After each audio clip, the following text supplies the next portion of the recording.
Hi, welcome to our webinar, Noticing and Naming Strengths of First Grade Writers. My name is Katie McKay, and I am a co-director and teacher consultant with the Heart of Texas Writing Project. I also work in Austin ISD, coaching teachers of multilingual learners. And I'm here with Alice Sanderson, who's a first grade teacher. We originally met because we taught at the same school in Austin, Texas, and then we also became closer and more connected through the Heart of Texas Writing Project, where we are both teacher consultants. Alice, will you tell us a little bit more about your experience teaching? Yeah, so I'm Alice Sanderson. I currently teach at Gillette Elementary, which is in Austin Independent School District. I've also taught at other schools in Austin Independent School District. I just finished my 12th year of teaching. I've taught everything from pre-K through second and also special ed resource. And when I did special ed, I also taught writing. So since my second year teaching, I've used the workshop model in my classroom. So I've used it with pre-K through second. And sorry. And I just totally lost my train of thought. No, but will you tell us a little bit about the demographics? Yes. The school I currently teach at is in an upper middle class neighborhood. Most of the students in my classroom are white. There are some other ethnicities and demographics are in there, but it is majority white. Cool. Well, that's helpful just to give context to the conversation as we look at student pieces of writing. And I remember you telling me that the parents in your classroom were really excited for their kids to be a part of this and to be able to share their writing. So we're glad that you have that enthusiasm and support for writing workshop in your classroom. I am too, for sure. Yeah, that's awesome. So in this webinar, we're going to talk, Alice and I, as a part of the Heart of Texas Writing Project, have had the honor of getting to know and work with Catherine Bomer over the years, who is an author about the teaching of writing. And one of the books that inspired this webinar, or the book of hers that inspired this webinar, is Hidden Gems, Naming and Teaching from the Brilliance in Every Student's Writing. And so throughout the webinar, I've included a few quotes from her book to really ground our conversation and encourage anybody watching to read her book. It's really powerful in helping us to shift our lens when we look at student writing. She talks about how the first thing that often stands out to us when we look at student writing is what's not there, what's incorrect, or what isn't there yet that we want them to fix or change, this kind of deficit view of student writers. And instead, she encourages us to put on a different lens, an appreciative lens in looking at student writing, and notice the brilliance that is there. And so Alice and I are going to look at some of her pieces of student writing and practice that. We haven't talked thoroughly through these pieces together. We've kind of looked at them briefly together. And so we're going to engage in that process just live in this webinar with you. So I'm going to go ahead and start with this quote from the book. This is Catherine here. I always think it's nice to get an image of the authors that we read. And this is the cover of her book that was so inspiring to us. So my purpose in this book is to demonstrate that student writers often perform remarkable feats in the craft of writing, from the macro level of content and organization to the micro level of sentences, images, and word choice. Precisely because they are young, unpracticed writers. They haven't yet conformed to notions of conventional syntax or fixed and formulaic genre structures. So their writing sounds fresh and original, ahead of its time, avant-garde, you could even say. And so I remember another part of her book where she talks about, what if we were to just pick up student writing just like we do a book off the shelf at the bookstore at the library? And instead of looking at it as if there's something that isn't there yet that we have to teach, first looking at it with this idea that there's brilliance there. And so we're going to start out by kind of just practicing this. This whole webinar will just be noticing and naming the brilliance of what we see in student writing. And then we will have another webinar where we can look to, then what do we teach? After we've noticed and named that, where do we go next? But in this webinar, we're really going to try to stick to just noticing and naming. So Alice, will you tell us a little bit, this is a Lego Robin, as you told me. Will you tell us a little bit about this author and who he is as a person? Yes, so this student very much at the beginning of the school year did not see himself as a writer, really struggled to get his thoughts on paper, but loves Legos. And so he and I were able to talk, and we did a lot of conversations around drawing is writing. And so that really empowered him to then tell stories through his illustrations. And so he drew this picture. This is from the beginning of the school year. He drew this picture of Lego Robin and then this bicycle. And I just love that he is using the things that he's passionate about, that are important to him, and he's choosing to write about those things. Yeah, right away when I look at this, I knew it was Robin. You know, I saw the colors in his outfit, and it's not just that it's red and green and yellow, but actually the placement of the colors show that you know how Robin wears those tights and kind of those tight sleeves that are green? It's just clearly he only has those parts green.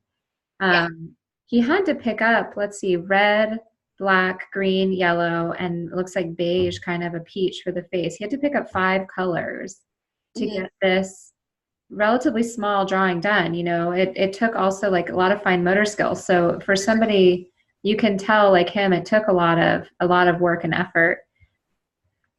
Yes. And I even can tell like from the hands that they're the Lego hands. That I can tell that he was working to draw the like semicircle that the Lego hands are. I can see it now too, that you're pointing that out. And the outlining that he did really makes the picture pop more. The way there's these black circles around the wheels and then the yellow inside. And then this to me is incredible. I don't know that I've ever thought to draw this with a bike before, but I don't even know enough about the parts of a bike to give it the name, but kind of the frame to the wheel. Yeah. Like a rainbow shape frame to each wheel. I feel like he has popped the wheels onto a Lego bike before. Definitely. And he's also a student who rides his bike to school. Oh, wow. And he loves riding bikes. So you can tell that he's also paid he's paid attention and knows the details that are on a bike. I see that Robin's wearing a mask too. And this, I love this, the circle. I assume it's like an emblem on his. He has a badge of some sort. Okay. Yeah, yeah, like a badge. And he has the yellow belt here too. Mm-hmm. Even the strokes are effective in helping us to see what this is. You know, do you see how his legs, the strokes go up and down? For the hands, like you said, the Lego type of hands, he's clearly writing in a more circular way. He's drawing with circles as he's drawing the wheels to the bike. And so those strokes are actually showing kind of, to me, the movement of this piece as well, that these pieces of a Lego would go round and round. These pieces would go more up and down or side to side. And his hair, you know, it's funny because I didn't think about it until we started thinking more about Legos, but my kids play with Legos a lot, and the hair on his head, they're kind of like helmet head hair. Yes, exactly. On Legos. And that's clearly here too, the way it's drawn. It's like a rectangle almost around his head. I wonder what this black part is up here, if that's his hand all the way. It's just the handlebars. Yeah, I was wondering if that might be the handlebars. Well, if I were to be sitting down next to this student, I think that all of that language, as far as naming what he's doing, he's using, he's making movement. He's showing us movement by the way different strokes. He's paying really close attention to the different parts of Robin that make him recognizable as a character, so that as a reader, I can relate immediately to his writing, because I know this character as well, and I already know something about him. And also the fact that he's paid such close a detail, like you were saying, to the hands, and the Lego, that it's a Lego Robin, not just any Robin, because there's so Right. many forms. Yeah. And he's definitely chosen a topic that is very engaging to his audience, which are his peers. There was definitely lots of discussion around the Lego, Yeah. Lego Robin, Lego Batman, all the Lego stuff this school year. I love just seeing too that he chose to draw about this at the beginning of the year. It's clear that you made it, the options, the student choice in their topics really clear to them from the beginning, so that he felt like this is something that's a valid piece that I can write about, that I can draw about in my notebook. Great. Well, let's go ahead and look at this next author. Tell us about who this author is as a person and as a writer. So this is a student of mine who does have dyslexia. And so she is not a reluctant writer at all. She actually has wonderful ideas and lots to say, but especially at this point in the school year when this piece was written, worried a lot about, is this spelled correctly? And so we worked on, sounding out words, using the word wall. But she definitely has from the very beginning had that strong sense of, I have things to say, I have stories to tell, which I love about her as a writer. So this story is about her, we were doing personal narratives, and this one is about her getting accidentally pushed off the slide in kindergarten, which makes me laugh because, that makes you wonder, was it an accident? Can you get accidentally pushed off a slide? But very graciously, she has decided it was an accident.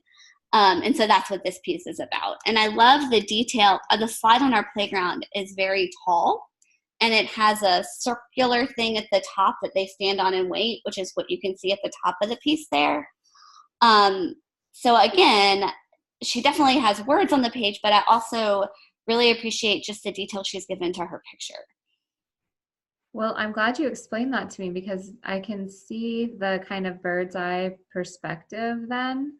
Mm-hmm. It looks like these lines around the circle are kind of like the gate, or like those bars that go up.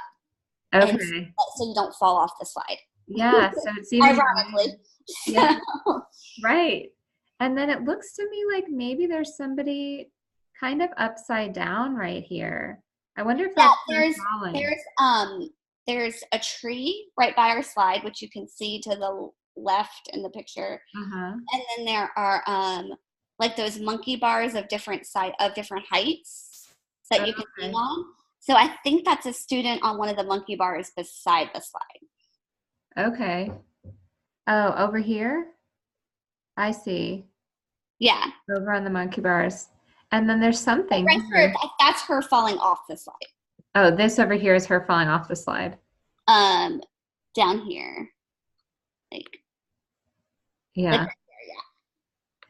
Well, I like that, what you were saying too about them accidentally pushing off the slide.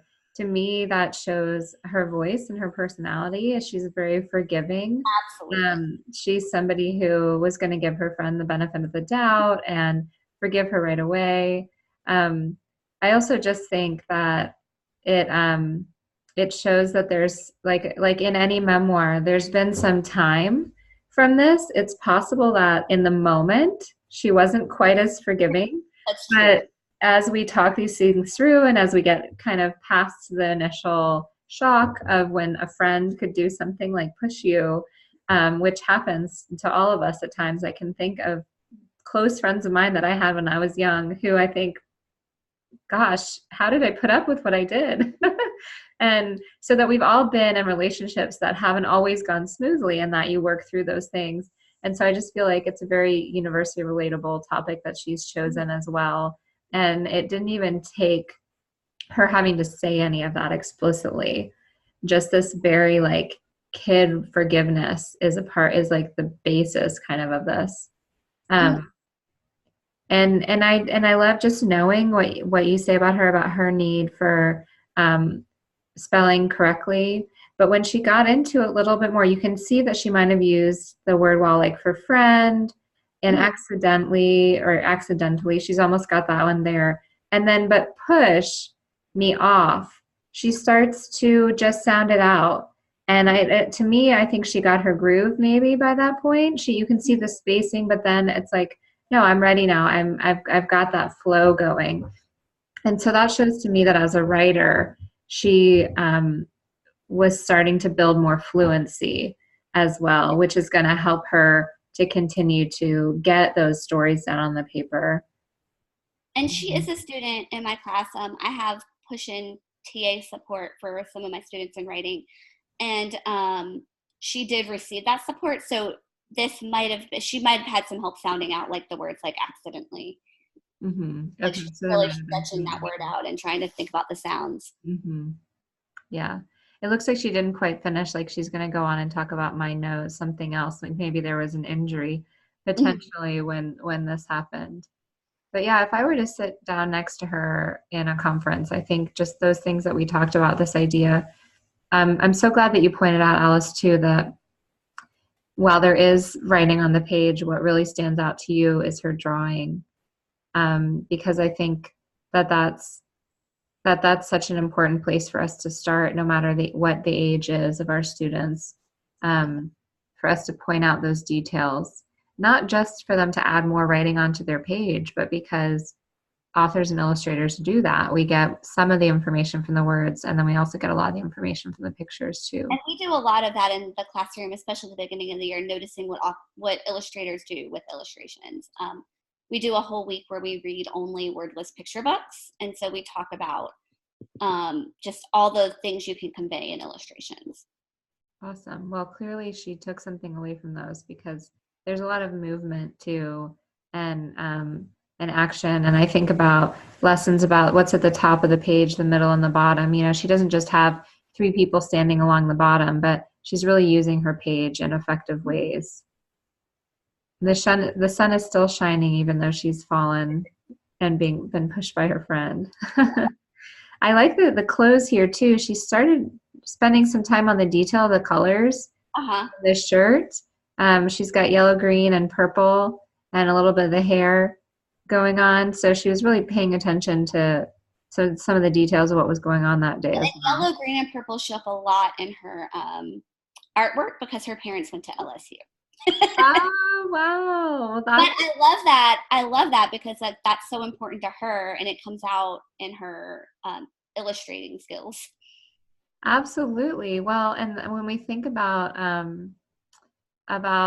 students, um, their reoccurring themes that they come back to in their writing, that's something we could totally talk to her about, is that idea that you're like, oh, I see those LSU colors there. Authors often have their writing territories and things that come back um, throughout their stories. I mean, we could even look at back at any children's book and see how some of the characters are dressed the same in every single book.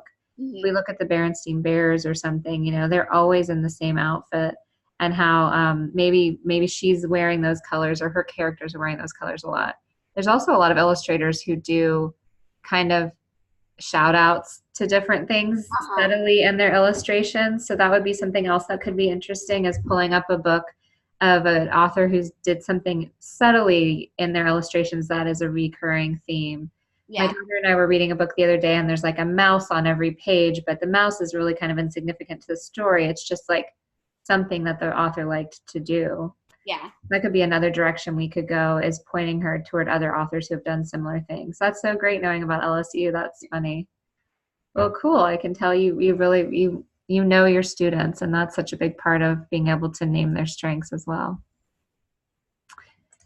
So, Lost at the Grocery Store here. Who's this author? What's he like? This author is actually one of my higher students as far as reading. Like he came in reading more advanced, but his writing journey was still, the writing tends to follow reading. So at this point in the year, this is the beginning of the year, he definitely would tell me a lot verbally, but then would write a sentence or two. And so and he loves, his thing that he loves to write about is historical fiction, which we can't see in this piece. This is personal narrative. But later on in the year, he came to discover that he really enjoyed historical fiction. How interesting about him as a writer that was kind of the genre that ended up turning him on to it more. Yeah, we think often about starting with memoir or more personal stories with our primary writers, but that's not always what they're into. Yeah, I definitely got more out of him as a writer when we did more like fact-based and history-based stuff. Cool. Well, so for context to people who aren't from Texas who might be watching, HEB is the name of our local Texas grocery store chain. And so what he's written here is, I got lost at HEB. My mom was in the restroom. And I just I just smile immediately when I see this. One reason being the way he spelled restroom here. It almost looks like race room. And I've been at the grocery store before when I've had to go to the bathroom and I've had little kids with my kids with me who are young, and it feels like a race room. It feels like a race room because I'm like, oh my gosh, what am I going to do? Like, I even had someone who worked at HEB help me one day because I had my grocery cart, which I can't bring into the restroom with me. And I had a baby strapped to me and I had a toddler sitting in the cart. So he kind of stood with my toddler while I ran in with the baby. And it's just, so anyway, even that spelling is a very accurate spelling for this piece, because if the mom has her kids with her and she's got to go to the bathroom and she's like, you don't move, don't go anywhere, I need to quick go to the bathroom. It is like a race. It's absolutely a race. So that part made me smile right away. And it does look like there's movement along the bottom with the people. It does look like there's movement there. Absolutely. Like they're holding there's the detail of them holding their baskets. Uh-huh. And, the background, it's really cool because it almost feels like there's two slides to this, because out here it's like the front of the building. But in the, when you see the sky and the outside and the HEB on the front, almost like a little door here. Oh, I see what you're saying. Yeah. But then the front of the picture looks like inside, because over here it's labeled restroom and the little door.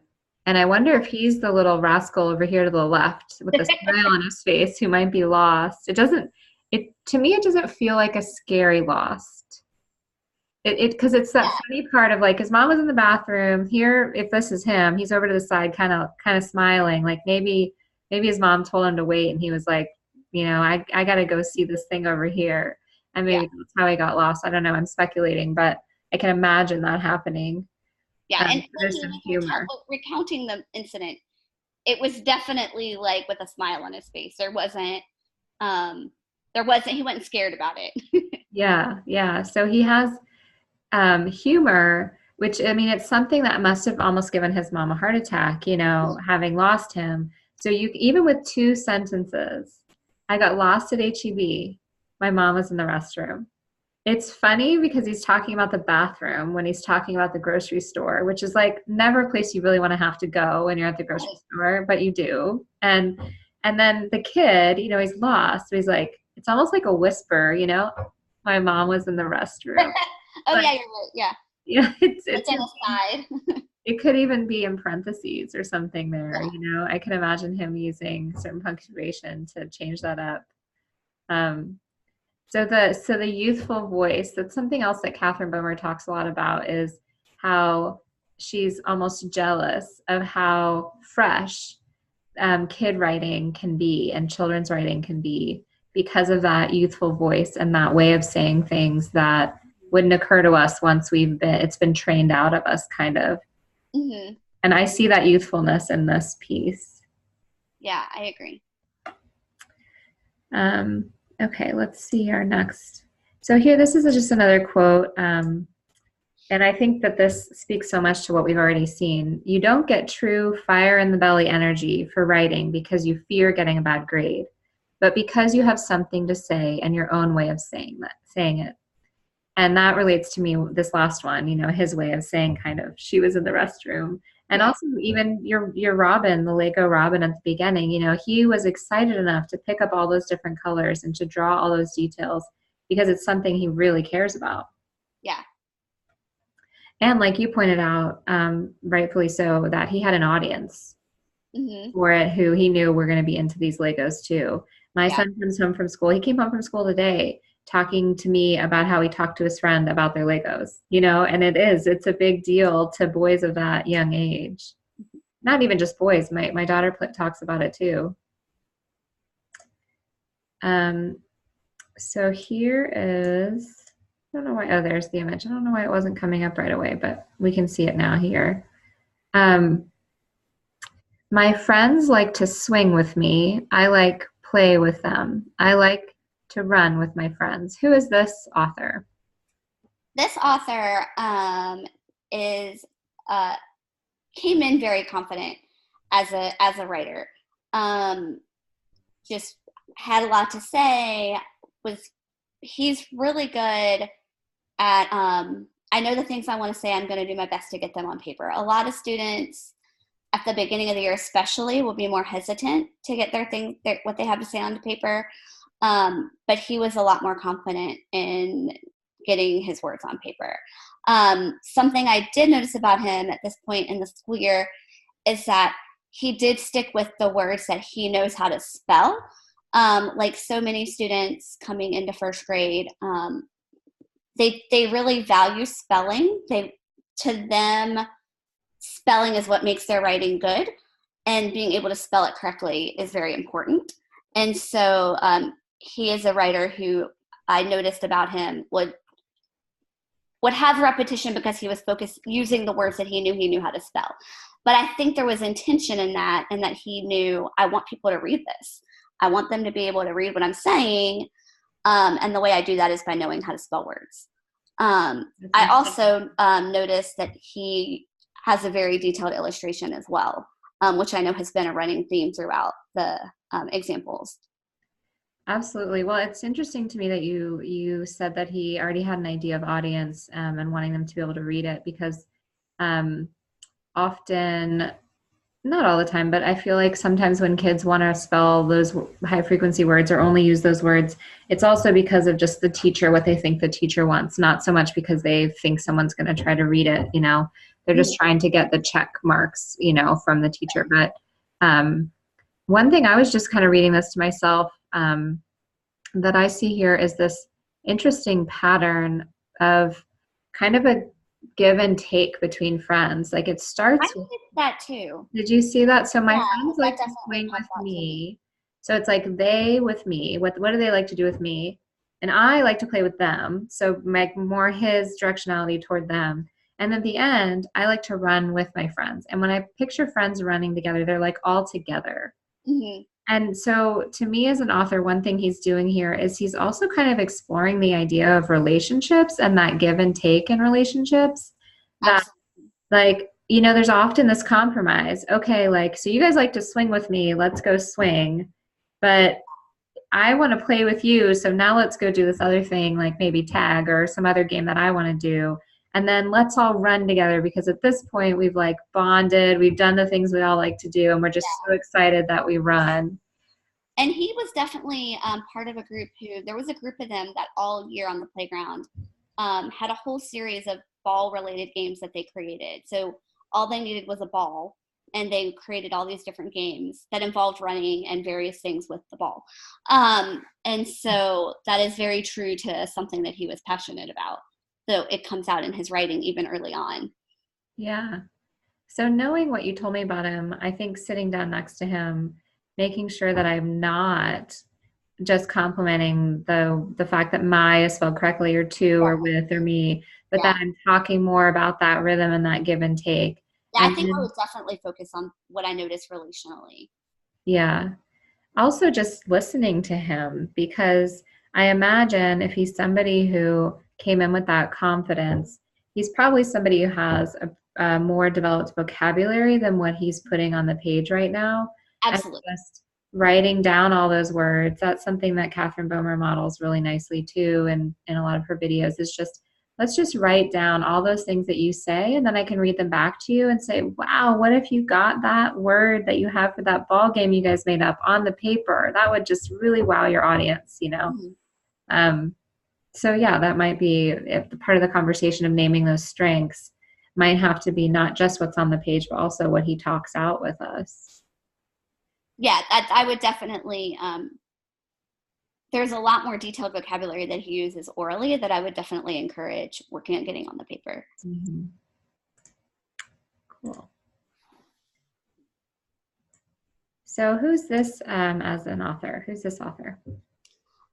This is a student of mine who was a little more reluctant as a writer at the beginning of the year. Again, like so many of my students, really wanted to focus on things being spelled correctly. So we worked a lot on, I'm not worried about spelling. I can read lots of different things. Like, I just want you to be able to express yourself. And so this piece is her, sorry, my cord fell out of my computer.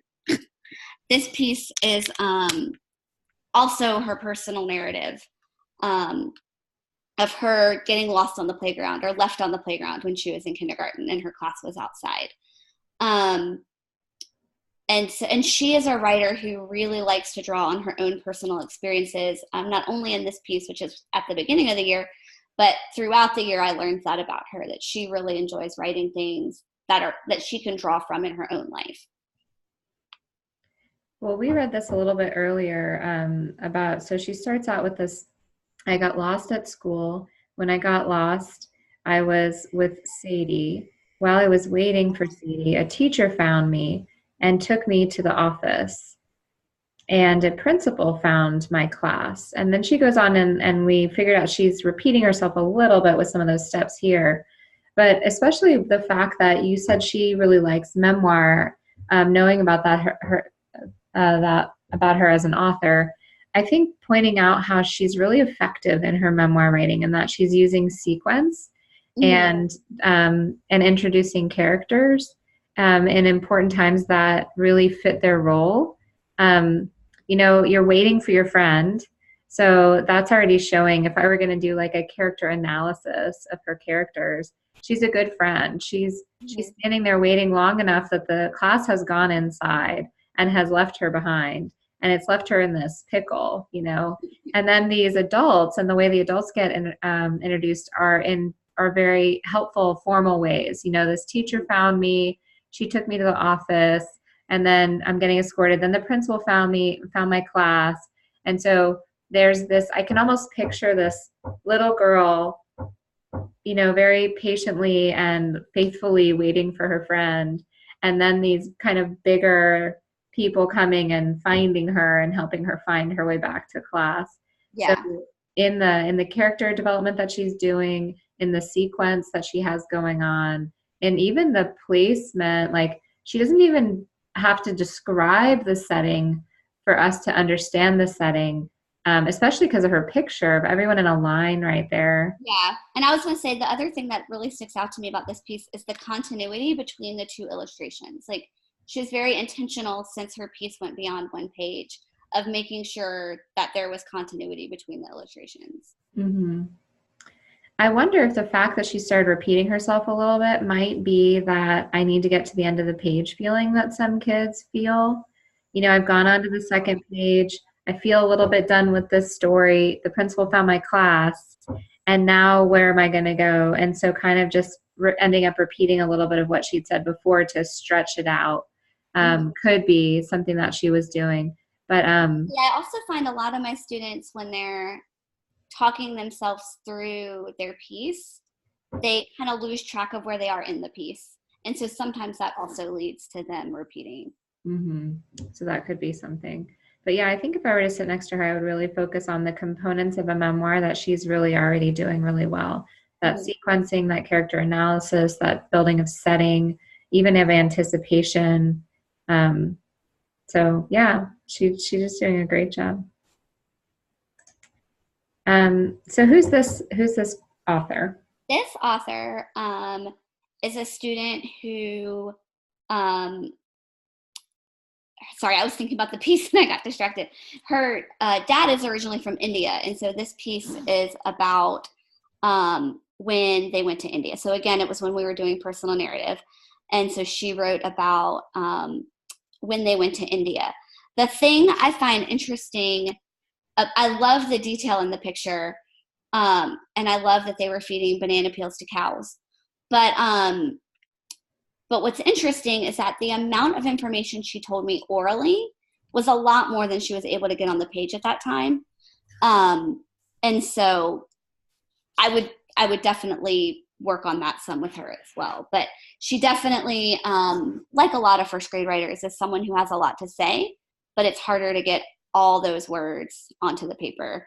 Yeah, for any of us, our minds are running faster than our hands can keep up with, whether or not we're a fluent writer. That's true. Yeah, I love that these cows are in a line on the street, because to me, it makes me feel like there might even be more cows than people, in her mind, kind of the way she remembers, like there just being a lot of cows, on the street. And that is true in India. And that the ending with the banana peels, I also found just kind of lighthearted as well. Banana peels often in stories have some humor to them. So there's this like kind of bewilderment, I guess, that it kind of adds to, right? Like cows walking on the street, and like we fed these cows on the street, and what we fed them was banana peels. It just kind of feels like it builds up and builds up to this, like, can you believe that? Like, it just, I couldn't believe it. Well, and I love, out of all the things she probably did in India, this is what stuck out in her mind. Like you think, like I've had this experience, and I'm sure you have too, like we take these vacations and we do all these things, but what our kids remember tend to be the smaller or the funnier things, or the things that are just so different culturally. Like, that's what I love that aspect of it. Sometimes. Yeah, that kind of just throws me out of my comfort zone a little bit. Like, I'm just like, oh, this isn't something that I was expecting at all, and look what happened. Yeah, well, that's great. She also, I mean, I don't know that I would point out in a conference, but she capitalized India, which I think is something really pretty advanced. And since India is such an important part of the story just wouldn't make a whole lot of sense unless she pointed out they're talking about India. It's nice that she remembered to kind of honor the place in that way too. So here's another quote from Catherine. I know that telling a young person that her writing voice slides around on your shoulders and warms you is language that might create her as a writer and a person eager to learn more. And I just liked that line because of that smile that we get from kids when we're sitting down next to them in a conference and we're telling them about the important things they're doing as writers, whether or not they knew or did it intentionally for the first time that time. So who's this author? This student also has a really good sense of humor. And the thing that I love about this story is that Santa Claus gets stuck in the snow. So, that's something you're not expecting. And I just had such a great mental picture of Santa Claus face down in the snow and not being able to get out. And it's this very playful, like, what would happen if the presents weren't there on Christmas Day, and what would happen if Santa got stuck in the snow. So it is a fiction piece. I really like the playfulness of it. And he as a writer really does enjoy the fiction genre. And so I think a definite strength of his is just creating, he's able to create a little bit of suspense with the presents not being there.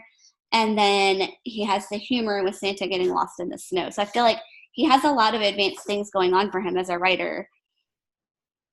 Absolutely. One thing that I just noticed too is this ellipses that he's using at the bottom of the first page. Oh yeah. And so he's also playing around with punctuation and how, like you said, that can help us to build anticipation. So like kind of this, what's going to happen? They're waiting for these presents. and it's Christmas Day and we're worried that we might not get the presents. So, where's Santa? And then at the end of those ellipses, there's Santa, Yeah. um, and then and he says ho ho ho.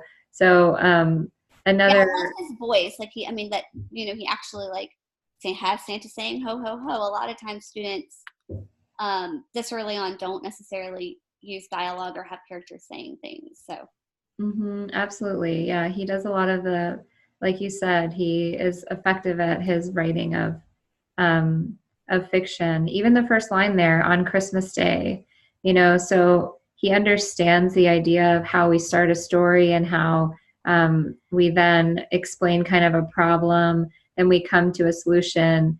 He even gives a little bit of relief to the reader who's worried about them not getting their presents with the ho ho ho and the falling and getting stuck in the snow. So that he's not going to exhaust us too much with too sad a tale, but he's going to give us a little bit of relief from that as well. I think those are all things we could just say to him as a writer if we were to sit down next to him and talk to him about it. Definitely. So here is climbing a tree. And when Alice and I were reading this earlier together, we realized it says, I went to camp. It was fun. I played on a tree. It was fun. I played in a pool. I played in a box. I loved it. The end.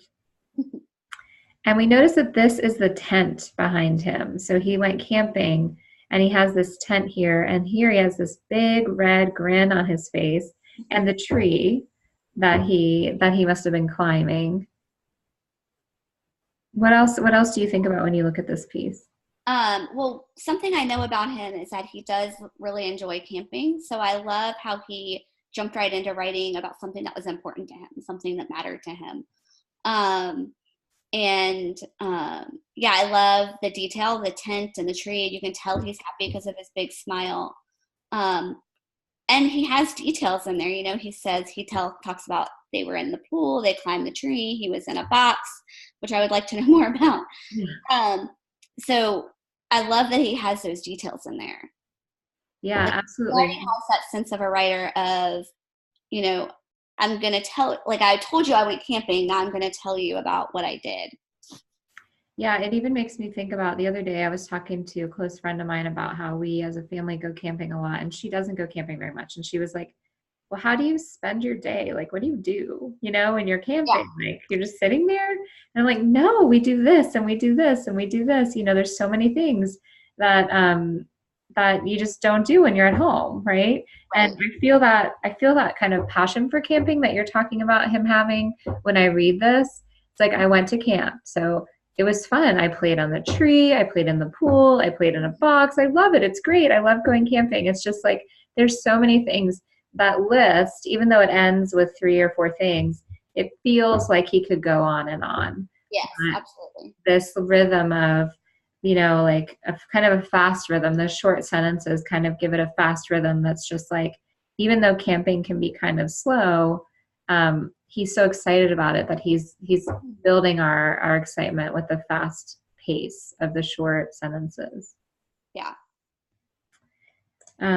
So this is our last piece, and this one stretches over a couple of pages. So why don't I go ahead? Well, tell us first who this is as an author, and then we can read it through.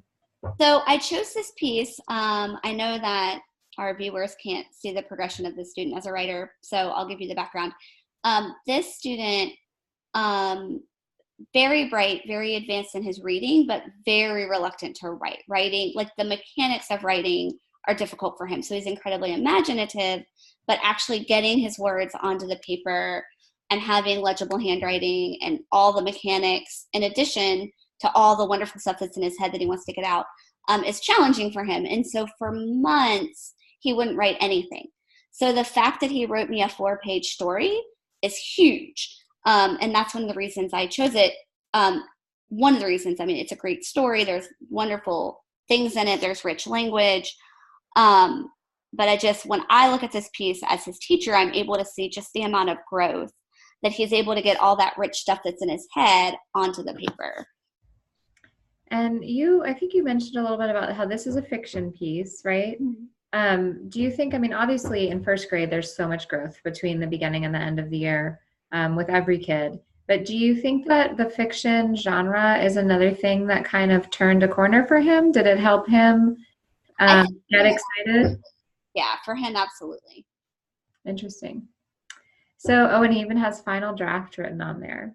He's really gone through phases with us. Yeah. So it says Mr. Bear went inside a dark and creepy room. He went under a bed. He saw a big shrink ray. He got shrunk into a kid, and he was not Mr. Bear. He was Norman Bear. Norman decided to reverse the shrink ray. Just in that first line, I love, like, I didn't catch it the first time I read it, but Mr. Bear, he's not Mr. Bear anymore because when you're a kid, you go by your first name. So yeah, Mr. would be an adult. Oh, that's funny. I hadn't caught that in the first time. But first he had to be confident like Stingray. He went into the dark rooms. He found the room with the shrink ray. He reversed the shrink ray. He got bigger into Mr. Bear, but he was ginormous. And Norman did not like it, so he did not do anything. Mr. Bear did not know what to do. Then he had a friend who could help. He had a friend that lived next door. Maud Horton shrinked him to normal. Maud and Yob think that's awesome. Norman ran to the gravestone yard and went back to sleep. Well, there's so many great things in here. I love this repetition of the word reverse, especially when it has to do with not just your size, but also your age. He's kind of like reversing the aging process. So he talks about it being shrink ray, but it's also like a time warp. Yeah, you're right. When I really like that he took risks with language, like ginormous and reverse, and like he's really using words, like he's not worried about like, oh, I don't know how to spell that word. Or, he's not being hindered by that. He's just using those words. So I really like that.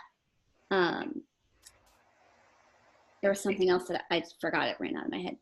He also varies some of his sentence structure and the way he starts sentences. He uses like then, and he starts with names, or he starts with he. Over here, he starts with the word but he was ginormous. That's a really effective sentence there that I think I could talk to him more about, that he got bigger into Mr. Bear, period, but he was ginormous. And that sometimes authors start words with the word but in order to draw the reader's attention to contrast something. And then using the word ginormous, of course, is also effective because it makes us remember that there's a kid writing this, and a kid's perspective of an adult is that they're ginormous. So it's pulling us in to see from a child's perspective what's happening in this fiction story. Well, and I love too that he didn't know what to do, so he found a friend to help him. That's something I really like. Yeah, because that's what. I didn't think about that, but yeah, this idea of like that's what we would do. We would find a friend to help out. And I like the beginning here that he went under a bed.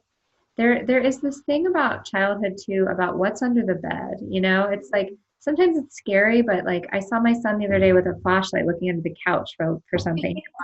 So it's like also sometimes really exciting, like picking up a couch and finding, is it change? Is it a lost toy? Is it my flip-flop that I haven't found for a week? So all these things that could be kind of underneath a piece of furniture. And in this case, it's like a realistic thing you might do is look under the bed. But then to see a shrink ray, it's like this exciting, like, whoa, now the fiction begins. Mr. Bear went inside a dark and creepy room. He went under a bed. And then, like, it changes. It turns into fiction. It's no longer real. Like, now we've made that shift. Yeah. I feel like that's another thing I'd like to talk to this author about. Well, I'm going to bring us to our final slide just for the sake of time.